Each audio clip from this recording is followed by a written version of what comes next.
Okay, so let's talk about spouses, boyfriends, girlfriends while you're trying to start a business. What do they need to be doing? What does it need to be look like? Maybe it's you that's the spouse or the significant other of that entrepreneur that's trying to make something happen.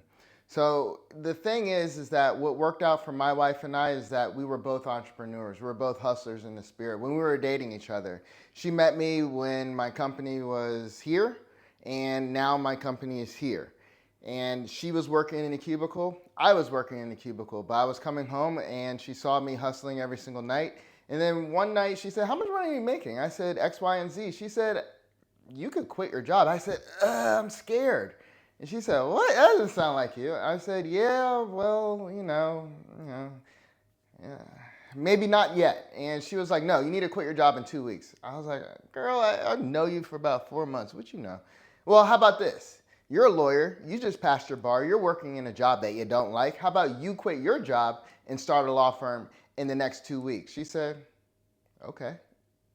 I said, "Wow. All right. So let's type up our 2 week notifications, send them out to our bosses, and say that, sorry, but we quit." And we did that, and we went into work the next day, and we both did that. And then that heat was on in that next 2 days. My point is that it took me a lot of time to find this one person that was my roll dog, that understood what I was trying to build and just didn't want to go out and party every single night, just didn't want to do other things. They were trying to build something at the same time we're trying to build something. Right now, our household is like a think tank. However, even if that other person is not an entrepreneur, the bottom line is, do they support what you're doing? Are they helping in other ways? Behind the scenes, are they helping? Do they have a job? Are they putting you down? Because hopefully they are elevating you to do the work that needs to be done. They're okay with you spending the midnight oil and trying to burning the midnight oil so that you can make this dream happen. Okay, so again, for my situation, it was my girlfriend, my wife at that time. My girlfriend at that time, who is my wife now, she is the one that propelled me into actually leaving my job. She made me understand that I am making enough money, and the only way that I'll grow my business is if I leave the job, that 9 to 5. And she gave me that gumption. She gave me the confidence to do that, and she supported me every single step of the way. And even when she wanted her alone time with me at 11 p.m., I'm still in the basement making products. I own a natural skincare company. I'm sorry. Um, Making products. She was waiting on me to be done. She didn't let me stay down there until 1 a.m. like I used to. But however, I still got the grace to go until like 11 or 12 at night so I can get that work done and do what needed to be done. But if it wasn't for that, if it wasn't for her to help me, if it wasn't for the spouse to be 100% behind what I was doing and to give me the confidence that I was lacking in myself, because they knew and they saw that it could happen, that what was being built was actually legitimate and it could actually go somewhere is the point. And as long as you're that spouse, some people have to have multiple businesses in order to get to that one business. If you asked me 20 years ago, 30 years ago, if I thought I would be selling mouthwash, lotion to people around the world as my full-time job, I'd be like, "What? I want to do real estate. I want to sell cars. I want to do this." I was like, "Mouthwash? Where did that come from?" It came from God. However, that was my purpose. He took me through a lot of different steps and phases. He took me through the military. He took me through my undergrad. He took me through my graduate. He took me through my post-military job. He took me through all of these things that I needed to go through in order to come to this one moment and do the will of God of what he wanted me to do. And now he put in my life an angel, and her name is Angel. He put in life an angel to support me. And then, by the way, the stuff that I learned up until that point about business, guess what? I was able to apply it to her business. And in the first 3 years, she was already in the first 3 years, she went from zero to hero, and she continues to scale. And she just is a phenomenal person. And our house is like a think tank. Yes, we want to have a dinner without talking business. However, that is our life. What else if you like business, and that other person likes business, then it doesn't matter that we're talking about business on date night. Yes, we're talking about where we want to go. We want to go to Jamaica. We want to go to Antigua. Oh, by the way, did they ever pay you on that invoice? Oh, yeah. Oh, that's good. Cheers to that. We're cheersing to our accomplishments, because who else is going to celebrate with you other than your spouse that supports you? That is huge. That is huge to an entrepreneur, to have their spouse supporting with you, cheering them on, and being 100% with them along this journey. Because everybody wants to get to the end state where there's yachts and Bugattis and mansions, right? But the work that goes into that, it is treacherous. It is daunting. It is stressful. It is depressing. You have your ups and your downs.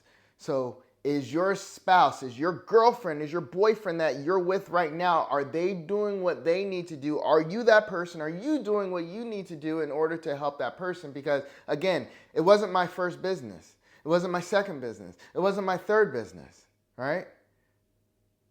I'm selling mouthwash. I never thought I would be selling personal care products in my life. So those other things, I didn't fail at those other things because I had business acumen, and I knew how to run businesses. I knew how to be a manager. I knew how to be a leader. I knew statistics. I knew sales. I knew marketing. I knew graphic design. I knew all these things. So along the way, I didn't fail. However, one thing led to another, which closed that door, which led to this, which closed that door, which led to that, which closed that door. And then I finally found my purpose. And then I took that to its full extent.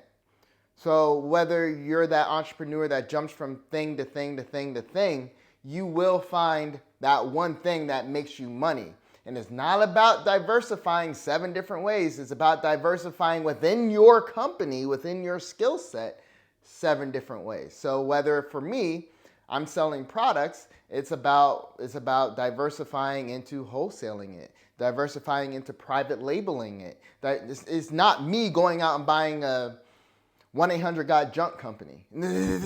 What does that have to do with personal care company? And yes, I did buy a franchise of a junk removal company, and that is totally outside the wheelhouse. So remember, your spouse supports what you want to do. You, the spouse, supports what your spouse wants to do, and you give it your all, you give it your love, and no matter how low and how high these peaks and valleys are, you're with them and you stick through them, and you give them that counseling and say, hey, based on the numbers, you've been in the red 6 months and you've been taking out of our checking account $3,000 to keep this thing afloat. We spent money, we tried.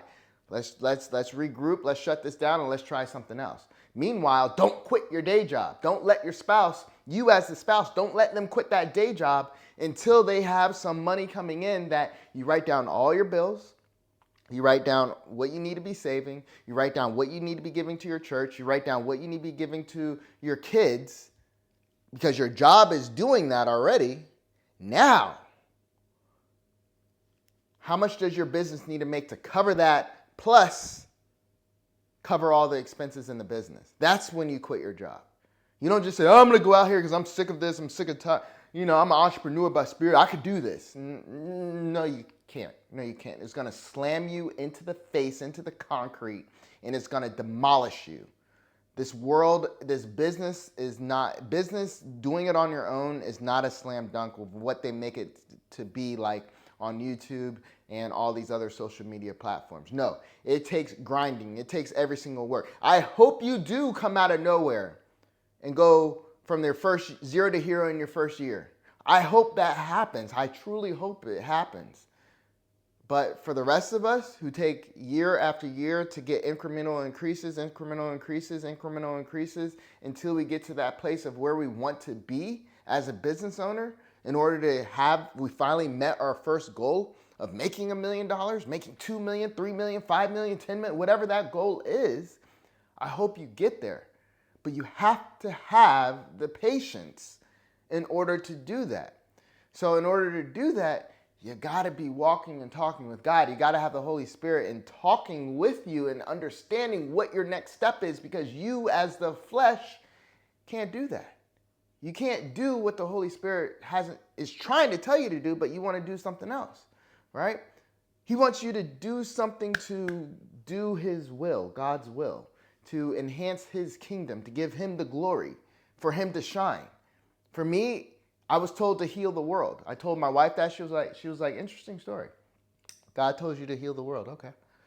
All right. Well, I guess you're doing it. All right. Well, go. Go heal the world. What are you doing at work? So, but she met me when I was in year 5, of the business. So, the girlfriends in between that, nothing bad about them. It's just that where they were in life didn't match where I was in life. So I had to let that go, or they had to let me go because I didn't have enough time for them, or they didn't have enough time to devote to just sitting there waiting for me to be done or something like that. They wanted that couples time. They wanted that fairy tale,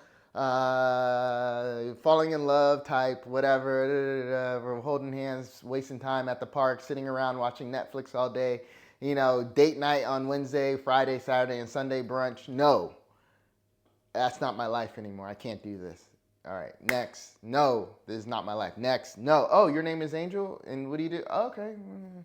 And that finally worked out, and we got married. My point is, spouses, your loved ones are very important to fuel where you're going, but you have to be very honest with yourself about you have to have accountability whether this is working or not. The numbers don't lie, period. So you can't bring down your whole household because you have a dream of selling this widget and it's just not selling. Cut it. Let it go. You lost. Next. Try another business. Try something else because that wasn't for you. Else it would be working. I was never at a loss in my company. All right. If I was, I wouldn't be doing. Hence the reason why I got rid of that franchise. That was a junk removal company. It wasn't working. I'm not going to stick around and waste my money on something that's not working. Let me focus on what my purpose actually is. Okay. Listen to your spouse. However, listen to the Holy Spirit first. And pray to the Holy Spirit and pray to God for that direction because that's the only thing that really matters. And your connection to the Holy Spirit is what's going to help you see this through. Without depression, without anxiety, without fear, without anything like that, that's what the Holy Spirit protects you from. So if you guys have any questions, let me know. I love talking about business. Contact at garnersgarden.com. Spouses are important. Thank you all.